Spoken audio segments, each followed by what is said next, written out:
రేపే ఆఖరి ఆషాఢ శనివారం. ఈ ఆషాఢ శనివారం రోజు మందారం చెట్టు కనిపిస్తే చాలు, ఒక్కసారి ఈ యొక్క మంత్రాన్ని పఠించండి చాలు. వద్దన్నా కూడా కోట్ల ధనం అనేది వస్తూనే ఉంటుంది. ఎవరికైతే అమ్మవారి యొక్క కరుణా కటాక్షం అంటే మా మీద లేదు, మేము ఎంతో కష్టపడుతున్నాము, మా శ్రమకు తగిన ఫలితం అనేది మాకు దక్కడం లేదు, ఎంత కష్టపడినా కూడా మా శ్రమ అనేది వృధా అయిపోతుందే తప్పితే మాకు ఒక్క రూపాయి కూడా నిలబడడం లేదు, మాకు అప్పులు చాలా ఎక్కువగా ఉన్నాయి, ఆ అప్పులు తీర్చుకోవడానికి మేము ఏం చేయాలి, అలాగే మేము కోటేశ్వరులు అవ్వడానికి చేసుకోవాల్సిన పరిహారం ఏంటి అని చెప్పి ఎవరైతే ఎదురు చూస్తూ ఉన్నారో వారు రేపటి రోజున మందారం చెట్టు కనిపిస్తే ఈ ఒక్క మంత్రాన్ని పఠించండి చాలు. వద్దన్నా కూడా కోట్ల ధనం అనేది మీ ముందుకు వచ్చి పడుతుంది, ధన ప్రవాహం అనేది మీ వైపుకు వస్తుంది, అలాగే 4 వైపుల నుంచి కూడా ధనం దూసుకు వస్తుంది. మీరు ఏదైతే అనుకుంటారో, ఏ పని అయితే జరగాలి అని చెప్పి కోరుకుంటారో, ఏ సంకల్పం అయితే మాకు ఇది తీరింది అంటే చాలు మేము ఇక లైఫ్లో సెటిల్ అని చెప్పి అనుకుంటారో ఆ సంకల్పం అనేది ఒక్క మందారం చెట్టు దగ్గరికి వెళ్ళి ఈ మంత్రాన్ని పఠించడం వల్ల ఆ యొక్క సంకల్పం సిద్ధిస్తుంది. అవునండి, ఈ వీడియో మీ కంట పడింది అంటే కనుక నిజంగా లక్ష్మీదేవి యొక్క అనుగ్రహం మీ యందు ఉంది కాబట్టే ఈ వీడియో మీ కంట పడింది అని చెప్పి భావించి వీడియోని ఎక్కడా కూడా మీరు స్కిప్ చేయకుండా చివరి వరకు చూడండి. అప్పుడే మీకు పూర్తి వివరాలు అనేవి తెలుస్తాయి. ఇక ఆలస్యం చేయకుండా వీడియోలోకి అయితే వెళ్ళిపోదాం.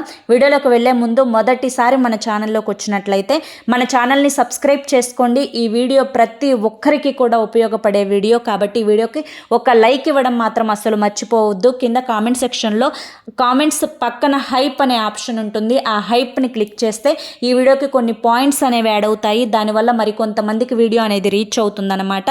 మొదటిసారి మన ఛానల్లోకి వస్తే సబ్స్క్రైబ్ చేసుకొని సపోర్ట్ చేయండి.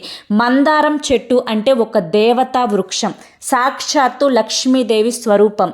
ఏ ఇంటి ముందు అయితే మందారం చెట్టు ఉంటుందో ఆ ఇంట్లోకి దుష్ట శక్తులు అనేవే చేరవు, ఎటువంటి నెగిటివిటీ అనేది దరిచేరదు. ఎక్కడైతే తులసమ్మ ఉంటుందో అక్కడ నెగిటివిటీ ఉండదు అనే మాట ఎంత వాస్తవమో, ఎక్కడైతే మందారం చెట్టు ఉంటుందో అక్కడ లక్ష్మీదేవి ఆ ఇంట్లో తిష్ట వేసుకొని కూర్చుంటుంది అనే మాట కూడా అంతే వాస్తవం. అలాగైతే సాక్షాత్తు దేవతా వృక్షంగా పరిగణించబడినటువంటి ఈ యొక్క మందార చెట్టు దగ్గరికి వెళ్ళి ఎవరైతే ఈ మంత్రాన్ని పఠిస్తారో వారికి ఉన్నటువంటి ధన సమస్యలు, అనారోగ్య సమస్యలు, ఆర్థిక ఇబ్బందులు, సంతాన సమస్యలు, అప్పుల సమస్యలు, ఏవైతే కోరికలు తీరక ఇబ్బందులు పడుతున్నారో ఆ కోరికలు పూర్తిగా నెరవేరి వారు మట్టి ముట్టుకున్నా కూడా బంగారంలా మారుతుంది. సాక్షాత్తు 33,000 కోట్ల దేవతలు కొలువై ఉంటారు మందారం చెట్టులో.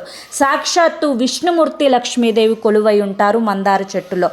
ఏ పూలతోటి చేసినా కూడా లక్ష్మీదేవి సంతోషపడుతుందో లేదో కానీ ఎరుపు రంగు మందార వర్ణం అంటే ఎరుపు రంగు వర్ణంలో ఉండేటువంటి మందార పుష్పాలను చక్కగా మీరు అలంకరించి ఆ రోజు పూజ చేస్తే పూజా మందిరం కలకలలాడిపోతూ ఉంటుంది. అలాగే లక్ష్మీదేవి ఆ యొక్క పూజను పూర్తిగా స్వీకరిస్తుందన్నమాట.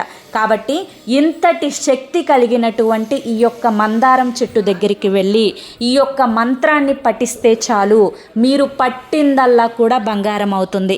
ఇంతకు ఆ మంత్రం ఏంటి అనేది నేను చెప్తాను. మీరు వీడియోని ఎక్కడా కూడా స్కిప్ చేయొద్దు, జాగ్రత్తగా వినండి. ఈ శనివారం రోజు మీరు సూర్యోదయానికి ముందే నిద్రలేగవాలి. చక్కగా బయట వాకిలంతా కూడా శుభ్రంగా ఊడ్చుకొని, ఒకవేళ మట్టి నేలైతే కనుక ఆవు పేడతోటి కల్లాపి చల్లుకొని ముగ్గు పిండితోటి ముగ్గు పెట్టుకోండి. ఎట్టి పరిస్థితులలో కూడా పొరపాటున కూడా వాకిలి ముందు చాక్ పీసులతోటి ముగ్గు అయితే వేయొద్దండి. మనకి వెనుకటి నుంచి వచ్చిన సాంప్రదాయం ప్రకారం చాక్ పీసులతోటి ముగ్గు వేయడం అనేది అసలు ఏ రోజు కూడా లేదనమాట. కాబట్టి ఇప్పుడు చాలామంది కూడా చాక్ పీసులతోటి వేయడం వల్లే కుటుంబంలో కలహాలు అనేవి ఎక్కువైపోతున్నాయి, భార్యాభర్తల మధ్య గొడవలు అనేవి ఎక్కువైపోతున్నాయి అన్నమాట. కాబట్టి ముగ్గు పిండితోనే ముగ్గు పెట్టుకోవాలి. తర్వాత ఒక బకెట్ నీళ్లు తీసుకొని ఆ బకెట్ నీళ్ళ నీళ్ళల్లో కాస్తంత రాళ్ళ ఉప్పు వేయండి. ఈ రాళ్ళ ఉప్పు ఏంటి అంటే కనుక ఇంట్లో ఉండే నెగిటివిటీని, దుష్ట శక్తులను, చెడు శక్తులను తొలగించి వేస్తుంది. అలాగే పసుపును వేయండి. ఈ పసుపు మంగళకరమైనది. ఇంట్లో ఏదన్నా మైలు దోషాలు ఉంటే వాటన్నింటినీ కూడా తీసివేస్తుంది. ఆ నీటితోటి ఇల్లంతా కూడా శుభ్రపరచుకోవాలి. తరువాత ఒక గ్లాసు నీళ్లు తీసుకొని ఆ గ్లాసు నీళ్ళల్లో చిటికెడు పసుపు వేయండి. మీ దగ్గర కనుక గోపంచకం ఉంటే కొంచెం గోపంచకాన్ని అయితే వేయండి.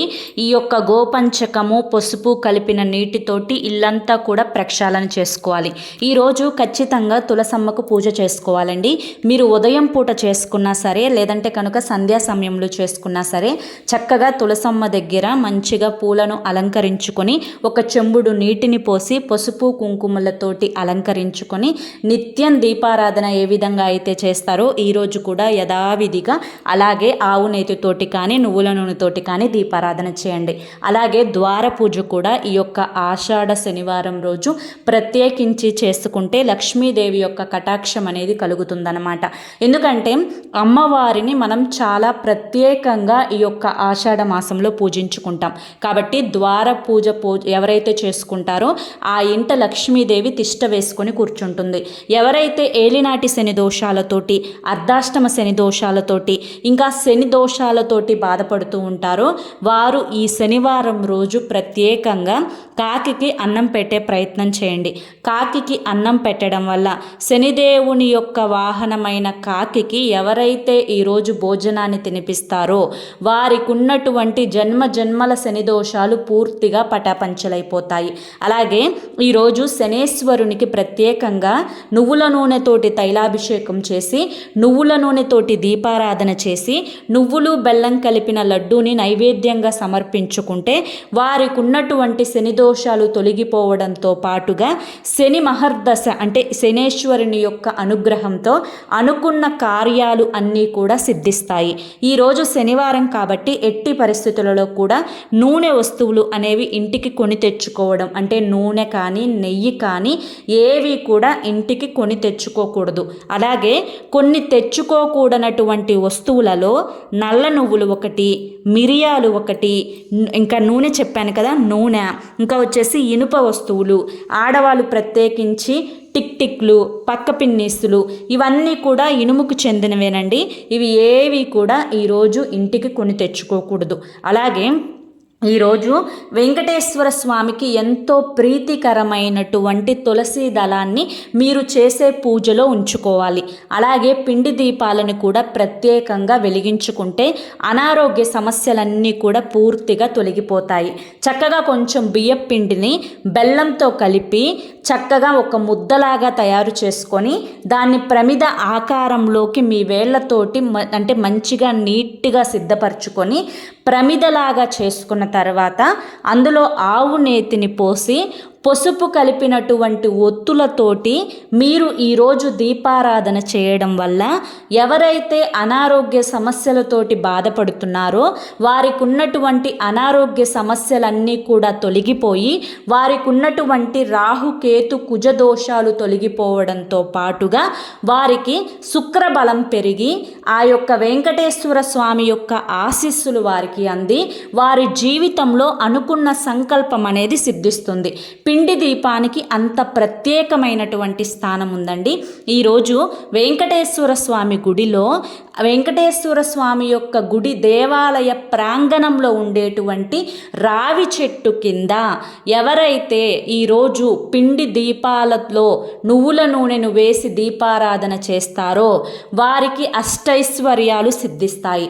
లక్ష్మీ కటాక్షం అనేది కలుగుతుంది. వారు పట్టిందల్లా కూడా బంగారం అవుతుంది. అయితే ఈరోజు ఎంతో పవిత్రమైనటువంటి మందారం చెట్టు దగ్గరికి వెళ్ళి ఏ ఒక్క మంత్రం పఠించడం వల్ల కోట్ల వర్షం అనేది కురుస్తుంది. ధనం ప్రవాహంలా వచ్చి పడుతుంది. 4 వైపుల నుంచి ధన ద్వారాలు తెరుచుకుంటాయి. మట్టి ముట్టుకున్న బంగారం అవుతుంది. కటిక పేదవాడు కూడా కోటేశ్వరుడుగా మారతాడు అనేది ఇప్పుడు తెలుసుకుందాం.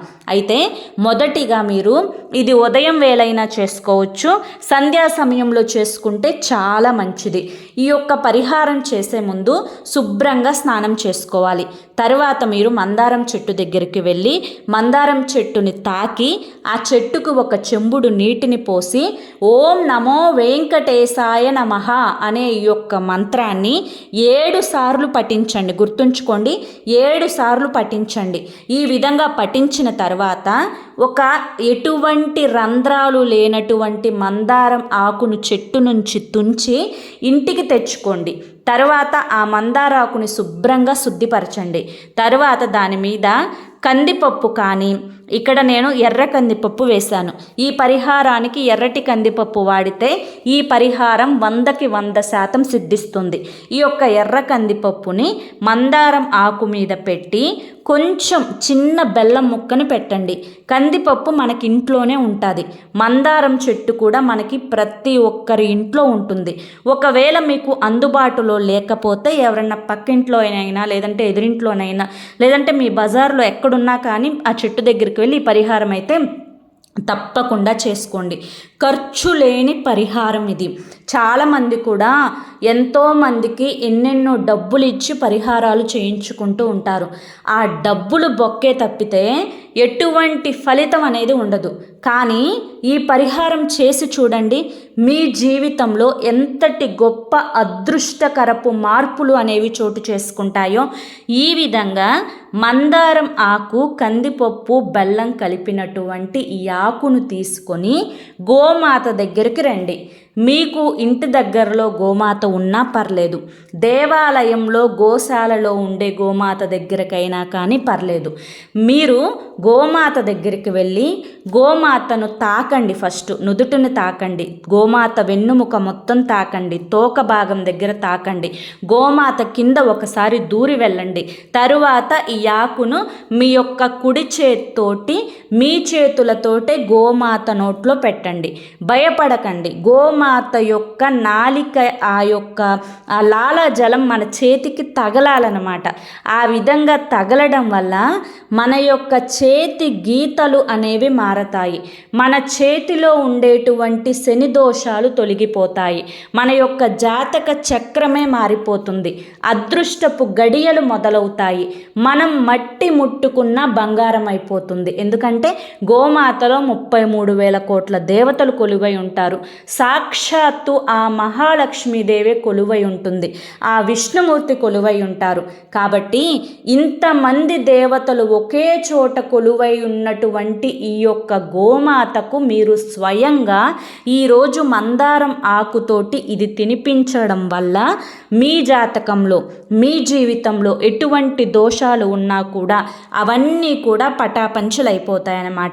ఇక మీరు యథావిధిగా పూజ చేసుకోండి. మీరు పిండి దీపాలతోటి చేసుకున్నా, మట్టి దీపాలతోటి చేసుకున్నా, వెండి దీపాలతోటి చేసుకున్నా, మీ యొక్క పూజలో మీరు పెట్టే నైవేద్యంతో పాటుగా తులసి దళాన్ని ఖచ్చితంగా ఉంచండి.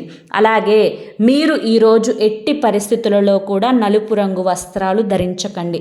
పసుపు రంగు వస్త్రాలను ధరిస్తే చాలా అంటే చాలా మంచిదన్నమాట. అలాగే ఈరోజు మీకు దగ్గరలో ఉండేటువంటి వెంకటేశ్వర స్వామి గుడికి వెళ్ళి రావి చెట్టు కింద కూడా దీపారాధన చేసే ప్రయత్నం అయితే చేయండి. అలాగే ఈరోజు ప్రత్యేకంగా చాలామంది కూడా లక్షలు కాదండి, ఎంతోమంది నాకు తెలిసిన వాళ్ళు కూడా చాలామంది కోట్లు ఖర్చు పెట్టి పరిహారాలు, శాంతి పూజలు, యజ్ఞాలు, హోమాలు చేయించుకుంటున్నారు వాళ్ళకు ఉన్నటువంటి దరిద్రపు బాధలు తొలగించుకోవడం కోసం. కానీ ఎటువంటి రూపాయి ఖర్చు లేనటువంటి ఈ పరిహారాలు అంటే చాలామందికి కూడా కంట్లో పడవు. ఏదైనా కానీ ఒకసారి చేసి చూస్తేనే కదండి ఫలితం అనేది తెలుస్తుంది. ఖర్చు లేని పరిహారం కానీ జీవితంలో ఒక అద్భుతాన్ని తీసుకొస్తుంది, గొప్ప అదృష్టాన్ని తీసుకొని వస్తుంది. కాబట్టి రేపు ఆఖరి ఆషాఢ శనివారం కాబట్టి ఖచ్చితంగా ఈ పరిహారం అనేది చేసుకొని తీరండి. మీరు మీరు మందారం చెట్టు దగ్గరికి వెళ్ళినప్పుడు ఓం నమో వెంకటేశాయ నమః అనే ఈ యొక్క మంత్రాన్ని పఠించండి. మీ జీవితంలో ఎంతటి గొప్ప మార్పు అనేది చోటు చేసుకుంటుందో నిజంగా ఆ మార్పును చూసి మీరు మళ్ళీ చేస్తారన్నమాట ఈ పరిహారాన్ని. ఈరోజు ఎట్టి పరిస్థితులలో కూడా నాన్ వెజ్ అనేది వండుకోకండి, నాన్ వెజ్ తినకండి, గుడ్డు కూడా తినకండి. అలాగే మీరు ముఖ్యంగా గుర్తుంచుకోవాల్సినటువంటి మరొక విషయం ఏంటి అంటే కనుక ఈరోజు మీరు ఎట్టి పరిస్థితులలో కూడా మీ చేతులతోటి పాలు కానీ, పెరుగు కానీ, లేదంటే కనుక డబ్బు కానీ ఎవ్వరికి కూడా దానంగా అయితే మాత్రం ఇవ్వవద్దు. ఈరోజు ఒంటిపూట శనివారం అంటే చాలామంది కూడా ఒంటి పొద్దుంటారనమాట. అంటే ఒక పూట భోజనం చేస్తారు, ఒక పూట అల్పాహారం తీసుకుంటారు, ఇడ్లీయో దోశ లేదంటే పండ్లో తీసుకుంటారు. అలా ఒంటిపూట భోజనం చేస్తే చాలా మంచిదనమాట. ఎందుకంటే ఆ తిరుమల వెంకటేశ్వర స్వామి వారిని నమ్ముకున్న వారి జీవితంలో ఎటువంటి కష్టాలు ఉండవు, ఎటువంటి సమస్యలు ఉండవు. ఎందుకంటే కలియుగ ప్రత్యక్ష దైవం ఎవరంటే వెంకటేశ్వర స్వామి. అటువంటి వెంకటేశ్వర స్వామిని మనం ఈరోజు ఇంత విశేషంగా పూజించుకుంటే మనం పట్టిందల్లా కూడా బంగారం అవుతుంది. లాస్ట్లో మీరు పచ్చకర్పూరంతో హారతి ఇచ్చి పూజనైతే ముగించుకోండి. అర్థమైంది కదా. మరి ఈరోజు పాటించవలసిన నియమం ఏంటి, మందారం చెట్టు కనిపిస్తే ఏ యొక్క మంత్రాన్ని పఠించాలి, మందారం ఆకుతో ఏ పరిహారాన్ని చేసుకోవాలి, ఈరోజు ఏం చేయకూడదు, ఏం తినకూడదు, ఇవన్నీ కూడా తెలుసుకున్నారు కదా. మరి ఈ వీడియో మీ అందరికీ కూడా నచ్చింది అనుకుంటున్నాను. నచ్చింది అనిపిస్తే వీడియోకి ఒక లైక్ ఇవ్వండి. ఖచ్చితంగా హైప్ ఇవ్వడం మాత్రం అస్సలు మర్చిపోకండి. మీరు సబ్స్క్రైబ్ చేసుకున్నా చేసుకోకపోయినా లైక్ అయితే మాత్రం ప్లీజ్ అండి ఖచ్చితంగా ఇవ్వండి. మరి కొంతమందికి రీచ్ అవుతుంది, వాళ్ళు కూడా తెలుసుకుంటారు. మరి రేపటి వీడియోలో మళ్ళీ కలుసుకుందాం. అంతవరకు కూడా వెంకటేశ్వర స్వామి యొక్క ఆశీస్సులు మీ మీద, మీ కుటుంబ సభ్యుల మీద ఎల్లకాలం ఉండాలి అని చెప్పి మనస్ఫూర్తిగా కోరుకుంటూ సర్వేజన సుఖినో భవంతు. గోవిందా గోవింద.